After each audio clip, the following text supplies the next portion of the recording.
Hello guys, এখন আমরা আছি আমাদের একটা সিনিয়র আপু। এই যে হচ্ছে আরেক আপু, আর ওই যে হচ্ছে আমাদের ছাপি ভাইয়া, ঠিক আছে? তো মূল কথা হচ্ছে আমাদের আপু আমাদের আজকে শিখাইছে ছাপি। ছাপি শব্দের অর্থ কি আপু? হ্যাঁ, ছাপি শব্দের অর্থ কি? না, আপনি বলেন, আপনি যেহেতু আমাকে শিখাইছেন। ওই আপু আমাকে শিখাইছে, ঠিক আছে? আপনি বলেন ছাপি শব্দের অর্থ। আমি জানি না। আমি হব চাইনিজ ট্রান্সলেটর, আমি তো কিছুই জানি না। ফার্সি আলী বাবা, ফার্সি আলী বাবা। আর ছাপি শব্দের অর্থ কি তুমি বলো? খুবই ভালো, নাথিং। ওই যে খুবই ভালো, খুবই ভালো। খুবই ভালো। হাও ফেউলিয়া, খুবই সুন্দর। না, হেনতো ফেউলিয়া, হেনতো। তুমি কি শুধু এই ওয়ার্ডটুকুই জানো? এর থেকে বেশি কি জানো না? হ্যাঁ, অবশ্যই জানি। বলো।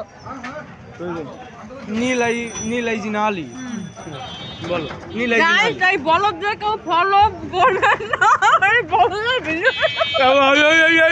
এই